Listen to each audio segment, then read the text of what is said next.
Ele não atendeu ninguém por uma semana, nem mesmo as ligações e visitas de Choupana Velha.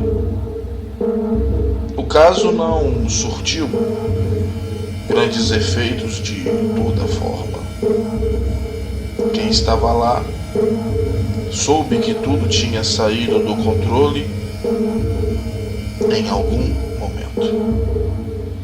E isso seria mais impactante para os donos da fazenda que para qualquer outro que aparecesse tendo agredido ou vitimado alguém. Mas no caso de Alves, tinha sido diferente. Ele recebeu denúncias de tortura sobre uma mulher louca e depois agressões, e a morte dela sob 3 tiros do investigador. Isso vindo de um policial era inegável e inaceitável. O próprio Alves sabia que se estivesse no lugar do julgador, teria feito um julgamento semelhante. Claro, se não tivesse em mãos as informações que ele tinha, mas que obviamente não poderia passar para ninguém. Sim, eles estavam certos. Ele estava certo, porque aquilo precisava ser guardado sob 7 chaves. Todos, no fim, estavam certos dentro do seu prisma de visão. Mas apenas ele estava sem o seu emprego agora. Sentiu como se seu chão fosse arrancado debaixo de seus pés. Ele estava cansado, estava de saco cheio. Mas tinha uma coisa que ele sabia fazer, e isso era investigar. Uma coisa fazia com que ele levantasse todos os dias da cama, sinceramente com alguma dificuldade, mas levantava. E o nome disso era trabalhar na delegacia em que ele trabalhava. Agora, ele não tinha nem isso mais, porque em algum momento, em um banheiro de um estoque de uma loja de material de construções, alguém decidiu que era de alguma maneira de bom tom invocar espíritos anteriores a Noé para assassinar pessoas no século XXI. E agora ele, tendo sido enfiado de cabeça em tudo isso, viu que de fato o mal só vem mesmo para roubar, matar e destruir. Ele teve seu emprego roubado, teve que matar, coisa que nunca tinha feito em serviço, e seu espírito estava absolutamente destruído em 2 casos, como nunca esteve durante toda a sua vida como profissional. Sabia que Choupana Velha estava atrás dele. Sabia que o camarada nada tinha a ver com aquilo que estava acontecendo a ele. Mas ele não estava bem o suficiente para conversar sobre mais demônios, porque tinha visto 3 de uma série de 12. Tinha pavor a pensar o que os próximos, que seriam de hierarquias ainda maiores, poderiam fazer. frente ao estrago que um sacerdote e um casal de barões tinham conseguido. Já tinha se viciado no Grimório, lia e relia o fogo fátuo do Mar Morto para poder reconhecer cada um e como cada um agia quando trazido a esse mundo para assumir uma posição que jamais lhes pertencera de verdade. O livro era macabro, e a cada nome que surgia, mais maldade parecia emanar daquelas páginas. Mais desespero e solidão ele sentia. Tentou até mesmo exorcizar o livro, mas ele apenas ficava lá, como se fosse um objeto inocente e inconsciente. Porém, quando ele retornava à leitura, as imagens, as palavras e os rituais lhe afetavam com ainda mais força,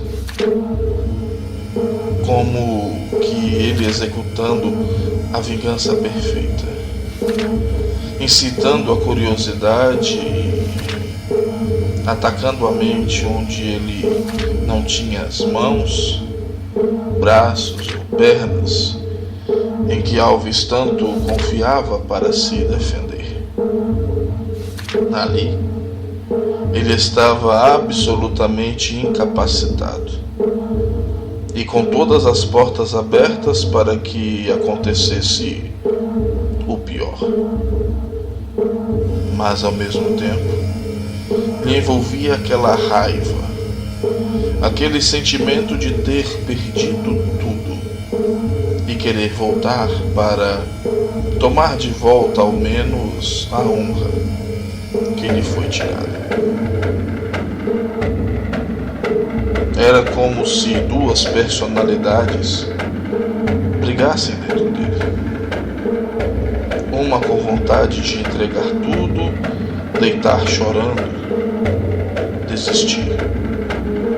E a outra pegar cada espírito pelo pescoço, se é que eles tinham isso, e tirar eles desse mundo, nem que fosse na ponta da unha,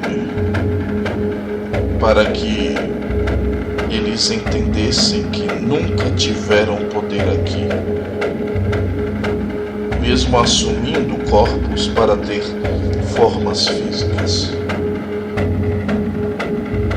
Quando eles eram os tais gigantes, eles não eram ninguém frente ao dilúvio, quanto mais agora que eram apenas espíritos, fortes, claro, mas sem a vontade e a gana que apenas um ser vivo pode possuir. Olhou sua casa. Era o mais perfeito retrato de uma temporada curta da mais absoluta falta de amor próprio.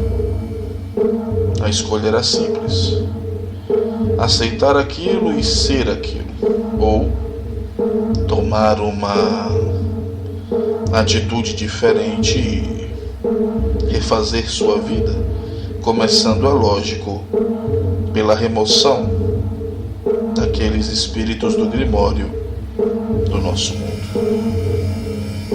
Se perguntou uma ou duas vezes se simplesmente não poderia deixar tudo para lá, abrir mão disso. Não estava mais na polícia, não poderia mais investigar crime algum logo. O que ele teria a ver com qualquer coisa daquele tipo? Mas tinha dentro dele um sentimento de ter que fazer algo, uma responsabilidade que é dada àqueles que sabem. Alguns sabem e ganham isso para ganhos pessoais. Ele sabia, mas não tinha interesse em lucrar. Bem ao contrário, na verdade. O seu desejo era continuar defendendo as pessoas que não podiam fazer isso por si mesmas. Tinha sido expulso da polícia, era verdade, mas aquele juramento que fez um dia ainda valia em seu coração. Sendo assim, a sua primeira responsabilidade era limpar seu quarto, sua casa, dar uma satisfação à sua namorada, se é que ainda tinha um, e ir até a casa do Francisco. Alguma coisa lhe dizia, no íntimo, que simplesmente não se deve conversar algumas coisas pelo telefone. Francisco estava varrendo a frente da casa quando ele chegou. Tinha uma árvore alta ali e folhas caíam o tempo todo. E em certas épocas do ano, aquela era uma tarefa a se realizar mais de 10 vezes por semana. Claro, se você gostasse da porta da sua casa bem organizada e não curtisse insetos como lagartas entrando residência adentro e usando seus móveis e eletrodomésticos como passarela. Chopana velha não tinha cara de quem tivesse medo de insetos como lagartas, mas sabe-se lá, enfrentando espíritos, demônios, de alguma coisa ele teria que ter medo. O homem não disse nenhuma palavra quando Alves chegou. Pelo contrário, olhou para ele com um olhar frio de quem tinha sido ignorado por muitos dias, para estar feliz em receber a visita daquele que o ignorou em sua casa depois de uma semana. Mas não parecia frustrado ou mesmo chateado. Nem mais tinha idade para isso. Conhecia bem o ser humano para saber que a mente das pessoas não era lá um bom lugar para se caminhar. Era mais uma estrada de gelo quebradiço que um caminho de terra batida. Subiram até a varanda, sem dizer palavra alguma,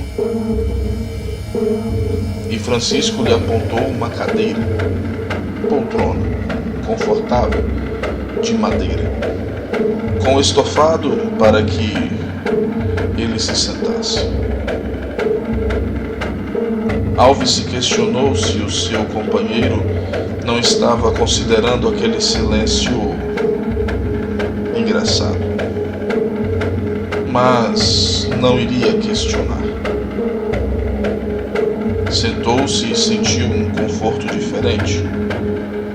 Parecia que seu espírito se acomodara naquela cadeira, tanto quanto sua coluna tinha se acomodado.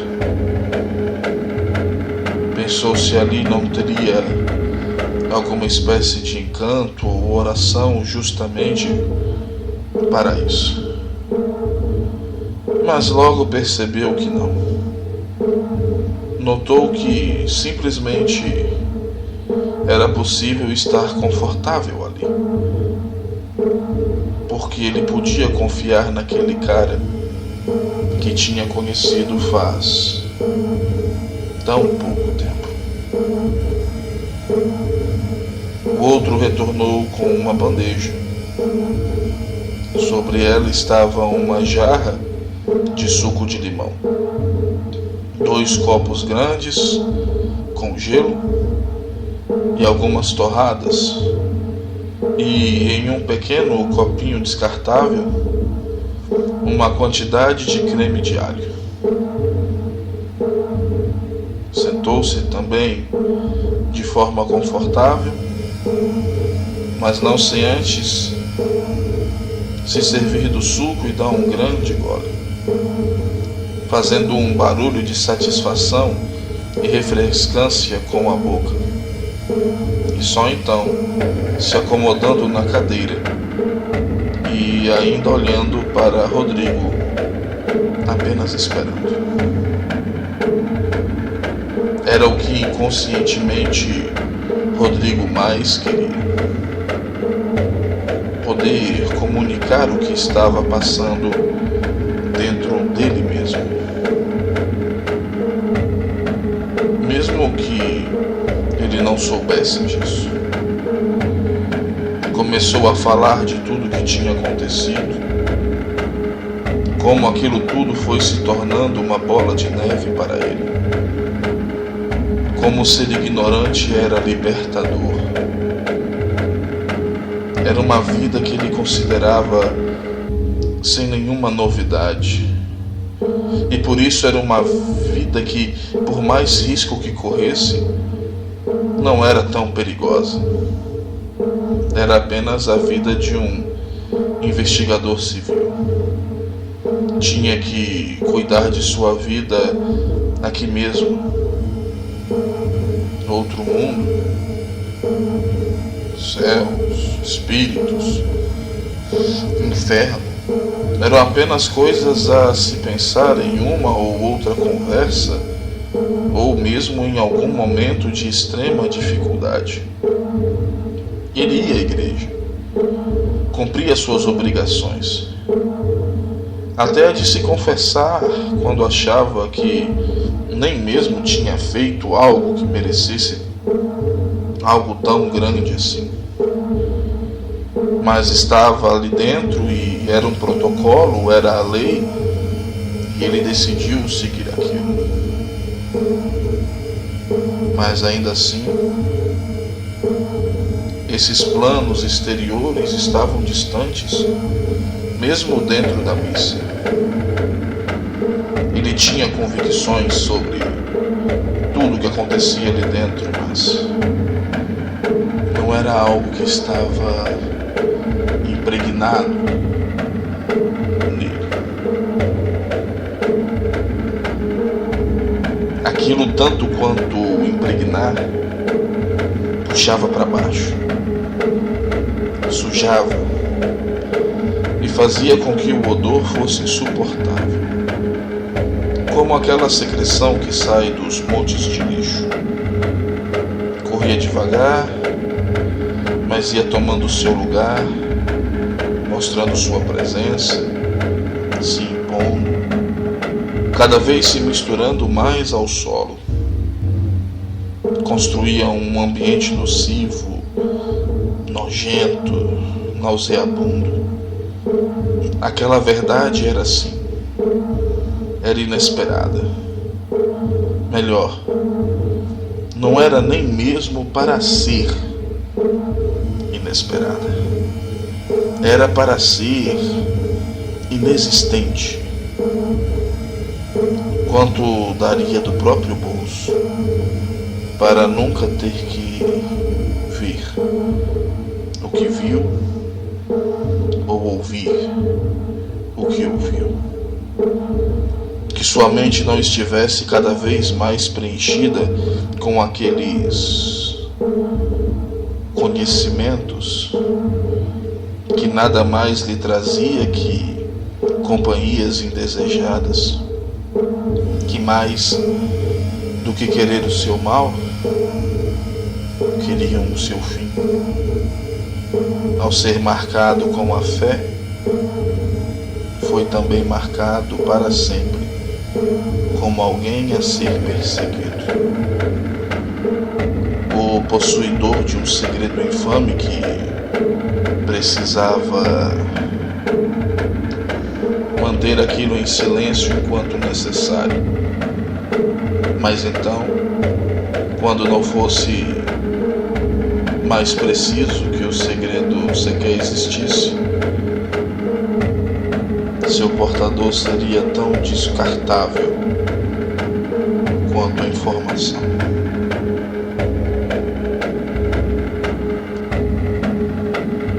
Isso me lembra como eu entrei nessa vida. Meus pais compraram uma maldita casa que amavam mais do que eram capazes de acreditar em mim. Começou Chopana velha. Eu devia ter uns 18 anos quando compraram a casa. Aos 20, fui obrigado a viver a pior sensação que um ser humano pode passar e quase morri. Depois de um tempo, percebi que também não era culpa deles. O próprio lugar os obrigava a não acreditar em uma palavra do que eu dizia e, é claro, forçava explicações toscas atrás de explicações toscas para o que a casa fazia com eles mesmos. O lugar era bonito. Realmente parecia um sítio dentro da cidade. Tinha árvores, tinha um imenso quintal que dava mesmo para plantar uma boa horta se quisesse fazer isso. A casa era antiga, mas recentemente tinha recebido alguns reparos para justamente ser alugada ou vendida. Meu pai tinha saído do emprego de agente funerário. Por isso viemos para cá. Aquela casa era uma casa dos sonhos de qualquer família, tendo filhos ou não. E o preço era simplesmente imbatível para qualquer outro imóvel na cidade. Incrivelmente barato. Claro que o negócio foi fechado. E é claro que em momento algum ninguém se perguntou se um imóvel daquela qualidade e preço estava disponível na cidade. E se estava, por que ninguém ali da própria cidade havia comprado a casa?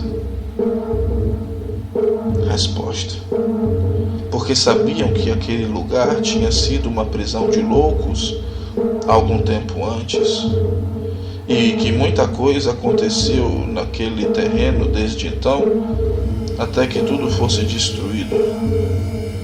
O terreno entregue em forma de pagamento de uma dívida,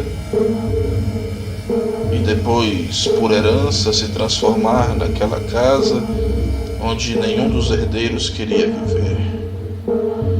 E por isso ficar parado durante décadas, até o momento em que os netos começaram a tomar conta da casa, e mesmo sem nunca terem pisado os pés ali, mas sabendo da má fama do lugar, venderam para uma empresa simplesmente para se livrar do elefante branco. E foram se livrar do elefante branco justamente com o meu pai. No começo era uma voz alta e bem distinguível. Sua dicção era impecável. Ela ria de mim. Dizia que eu era tão louco quanto ela para ter ido parar ali, que seríamos amigos e que nos mataríamos juntos. À noite eu era chamado para ir na parte de baixo da casa.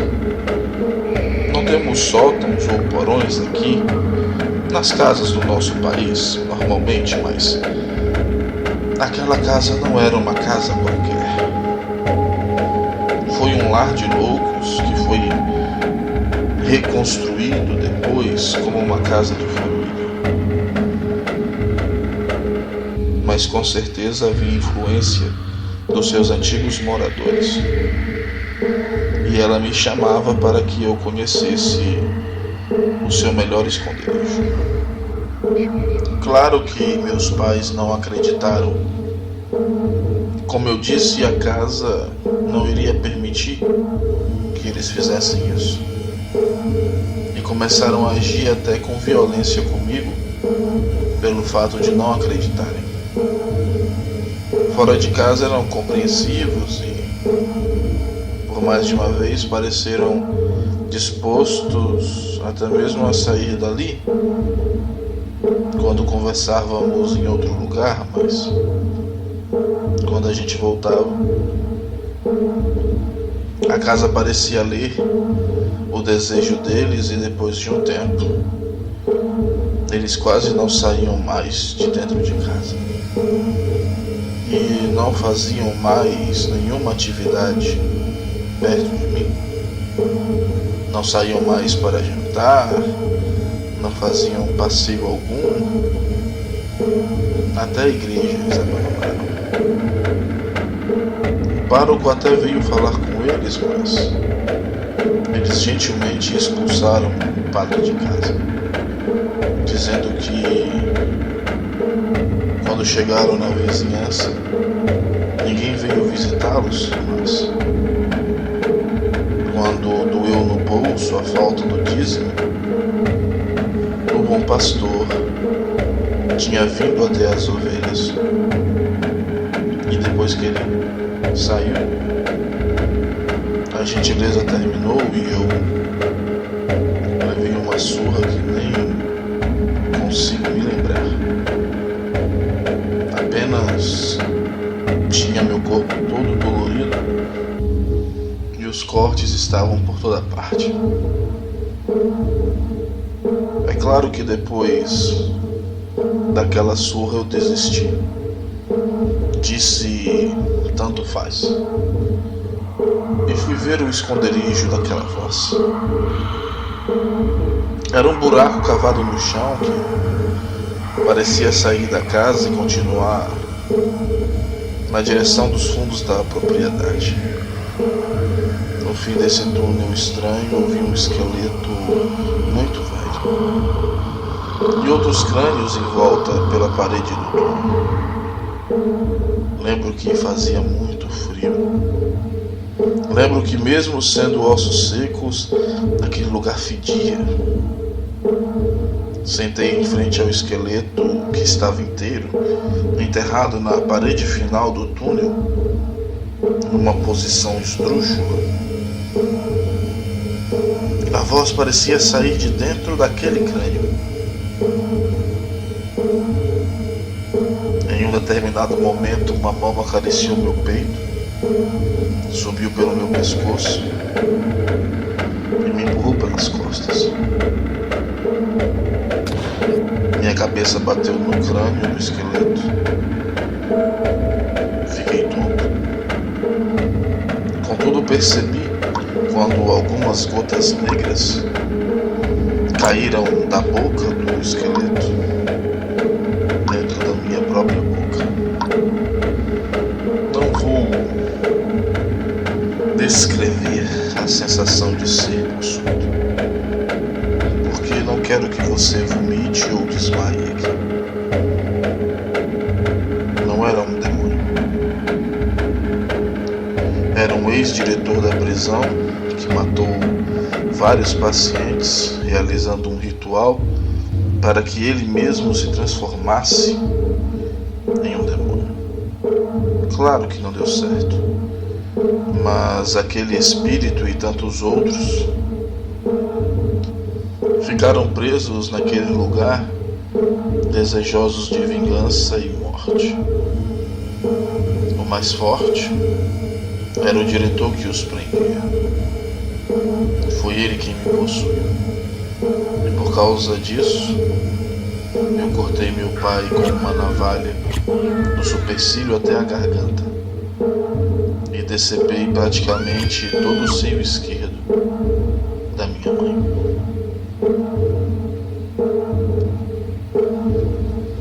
Mas em momento algum a minha mãe disse qualquer coisa sobre mim. Pelo contrário, ao ver o sangue correndo do meu pai e dela mesma, parece que a casa saiu de seus sentidos e ela percebeu o que tinha feito comigo e que não era eu quem estava ali. Mas mesmo assim ela disse meu nome e disse que me amava. Isso fez com que eu reassumisse o meu corpo por uns 10 segundos. Foram os 10 segundos mais deliciosos que eu já tive. E eu pedi ajuda e me joguei escada abaixo. Ela me trancou e chamou pelo padre que tinha expulsado de casa. Contou tudo pelo telefone e ele se dirigiu para lá com a polícia e com a ambulância. Ela conta que quando chegaram, ela estava na porta quase desmaiada, sem sangue, e não sabia do meu pai que tinha permanecido no local onde eu mutilei o seu rosto. Mas ela ficou à porta para o sótão e por algum motivo o espírito que me possuía não conseguia abrir a porta enquanto a minha mãe esteve encostada nela. Quando os enfermeiros atiraram, eu saí porta fora, atacando novamente com a navalha, mas o padre e 2 homens conseguiram me conter. Eu os empurrei com tanta força que bateram na parede oposta. Não estava mais no controle de nada, mas sabia que existia uma fome em meu corpo, uma fome de morte, que aquelas pessoas iriam ajudar a sanar. Mas os policiais eram mais treinados e por isso, com algum esforço, me contiveram, me sedaram e meu corpo foi obrigado a adormecer. Como sei disso? Simples. Meus pais sobreviveram e convivo até hoje com o padre que me libertou. Ele pediu para que me levassem de volta ao sótão. Ali fui amarrado em uma cadeira. Por ordem de Deus, o espírito contou onde estava a sua fonte. E eles encheram o lugar com sal bento e água benta. Depois, óleo. E incendiaram os ossos ali, libertando os espíritos que estavam presos pela ação do diretor, que permanecia no meu corpo. Um exorcismo só poderia ser feito com a autorização de um bispo, mas meu caso era urgente. Um policial de fé ficou com o padre e eu, com muito esforço para todos, fui libertado vivo, apenas com costelas e uma perna quebrada em 4 lugares. Saímos dali, mas não vendemos o lugar. A loja do meu pai prosperou e hoje ela é administrada pela família do meu irmão mais novo, que nasceu um pouco depois de tudo aquilo. Depois da morte dos meus pais, eu vendi minha parte da empresa para poder ficar com a casa. Sabendo que o local estava liberto, vendi uma parte do terreno, mas fiquei com essa propriedade grande aqui, onde nós estamos agora, e onde nós podemos tramar contra esses novos demônios que apareceram.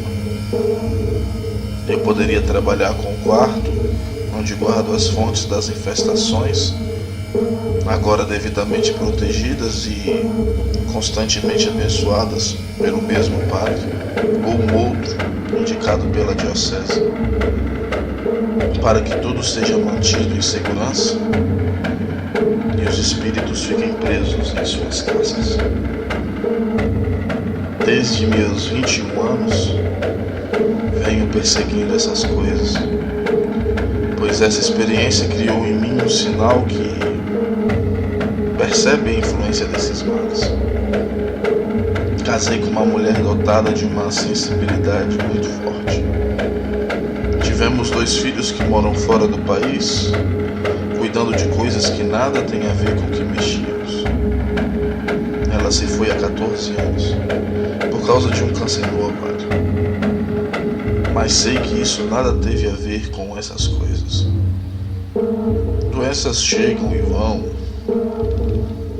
e levam qualquer ser humano. Ela trabalhou comigo, e depois eu voltei a trabalhar sozinho. Alves ouviu cada palavra com atenção e espanto. Pelo menos até agora o ex-investigador não tinha pensado nada a respeito daquelas pessoas que eram assumidas por aquelas coisas. As palavras de Choupana Velha calaram fundo. Era um abismo ainda mais profundo. Cada palavra calou por um segundo a mais. Aquela revelação significava mais que uma forma de mostrar que aquele homem tinha sofrido muito. Não. Na verdade, era um aviso de que ainda iria haver bastante sofrimento. Porque fosse o que fosse, naquele submundo, qualquer coisa não estava nem um pouco se lixando para o bem-estar dos homens, para suas condições físicas ou mentais, exceto que eles fossem colocados o mais próximo da morte possível e então pedissem sob tortura, depois de arrancada aos poucos cada gota refinada de paz e sanidade, minimizada toda a esperança dentro daquela carcaça que eles abominavam, odiavam, pelo simples fato de terem nascido seres humanos. Machucar cada pedaço do corpo, atacar e ofender suas famílias, tornar o homem vulnerável, até que ele não tenha mais nenhuma alternativa depois de tanta dor física e humilhação moral e mental que passavam, sendo que lhe restavam apenas pedir a morte. E eles, se sentindo absolutos em misericórdia, matavam, sem demonstrar piedade sobre suas vítimas. O fato de Choupana Velha estar ali era quase um milagre. Sim, porque